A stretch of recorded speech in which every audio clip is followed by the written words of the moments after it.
Listen to من يونت 3 لجريد 6 الترم الاول يا شباب المنهج الجديد، وهنتكلم على شرح الدرس الثاني من الوحده الثالثه، واللي بيتكلم على حاجه جميله جدا، ازاي نحل مشاكل اللي في المجتمع بتاعنا او ازاي نساعد المجتمع بتاعنا. اتكلمنا في الدرس الاول على الوظائف المختلفه وكل وظيفه بتعمل ايه او بتساعد ازاي. هنتكلم بقى على المشاكل اللي بتواجهنا في المجتمع وازاي احنا نحلها ونرتقي بالمكان اللي بنعيش فيه او المجتمع اللي احنا بنعيش فيه. بنتكلم النهارده على مشكلتين، مشكله الجاربج القمامه ومشكله الترافيك.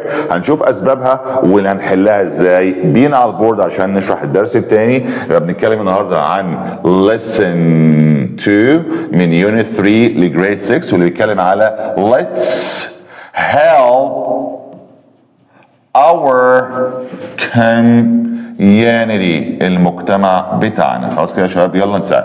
وقلنا زي ما احنا عارفين بنتكلم النهارده على مشكلتين. اول مشكله معانا يا شباب بنتكلم على مشكله الجاربج، مشكله القمامه. وخلي بالنا ان كلمه جاربج بتساوي برضو كلمه تراش قمامه برضو، وتساوي كلمه ليتر قمامه، كل دول بمعنى قمامه. والمشكله الثانيه مشكله الترافيك الازدحام المروري او الزحمه، ودي معناها a lot of cars عربيات كتيره. خلاص كده يا شباب. طيب ده اول حاجه بنتكلم على problems المشاكل اللي بتواجه المجتمع بتاعنا وازاي بقى هنحلها مع بعض عشان نوصل لايه؟ للسولوشن. خلاص كده لحلول للمشاكل دي. يبقى انا عندي في بروبلمز وازاي نحلها السولوشن. طيب نبدا مع بعض مع اول حاجه عندنا مشكله الجاربج. طبعا المشكله دي بتكون مكانها فين؟ near the park بالقرب من الحديقه العامه. يبقى مكانها the garbage near the park. طيب الجاربج بتبقى عامله ازاي؟ بتبقى looks terrible، شكلها بشع ووحش جدا. اكيد محدش هيحب منظر القمامه قدام حديقه او قدام بيته حتى. تاني حاجه بتبقى bad for environment، طبعا دي مضره وسيئه على البيئه القمامه. خلاص كده يا شباب. تالت حاجه ان السبب فيها بقى ان البيبل بيعملوا ايه؟ بيعملوا throw garbage، بيرموا القمامه garbage anywhere في اي مكان يقابلهم. خلاص كده يا شباب. ده بالنسبه للجاربج. بتبقى near the park looks terrible bad for environment والناس people throw garbage everywhere anywhere. طيب نحل المشكله دي ازاي؟ اول حاجه عشان نحلها المفروض نستخدم، طيب نغير اللون، هنستخدم ايه؟ use. اول حاجه بقى garbage bags، نستخدم اكياس القمامه او اللي هي الباسكتس بتاعت الزباله دي. تاني حاجه نعمل posters، make posters ونعلقها في كل مكان في البارك، ونعمل لها hang في كل مكان. فين؟ في البارك. مكتوب عليها ايه بقى الساين دي؟ please use the bin، لو سمحت استخدم صندوق القمامة او سلة المهملات.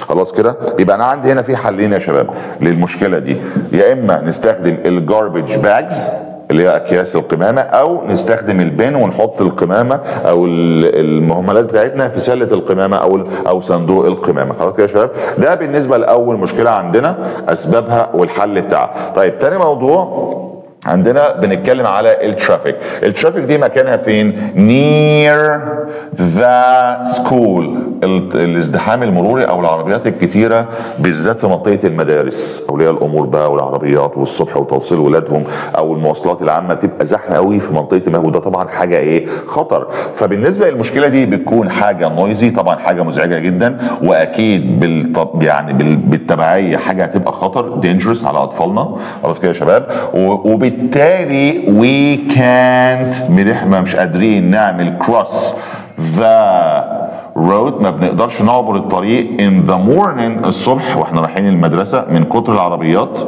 خلاص كده يا شباب. morning.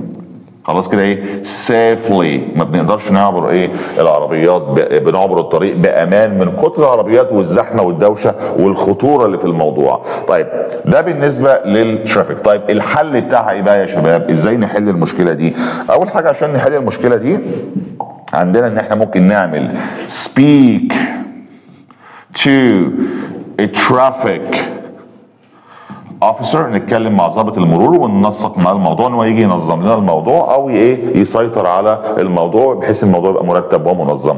او ان احنا نعمل make signs، نعمل لافتات او لوح كده اعلانيه مكتوب عليها ايه slow، عفوا مكتوب عليها يعني هدئ السرعه او سوق بالراحه، يعني مكتوب عليها drive slowly، drive مكتوب عليها ايه drive slowly، سوق بالراحه لو سمحت او هدئ السرعه. خلاص كده يا شباب، ده بالنسبه للحل. نتكلم على ضابط المرور او ممكن احنا لو احنا قريبين من المدرسه نمشي walk، يعني نروح ايه on foot، نروح على رجلينا لو قريبه، او نعمل ايه cycle، نركب العجله لو قريبه برضو، وده معناها ان احنا بنعمل ride a bike.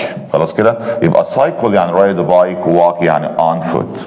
ده بالنسبه للبروبلمز اللي عندي في الكوميونتي في المجتمع بتاعي، وازاي وصلت من البروبلمز دي للسولوشنز، الحلول في كل مشكله. فانا عندي الجاربج ان احنا في الحل بتاعنا نستخدم الباجز او البنز، والترافيك المشكله بتاعتها ان احنا نعمل ايه؟ نعمل لافتات نهدئ السرعه، او ضابط المرور يجي ينظم الموضوع، او نمشي او نروح بالعجله.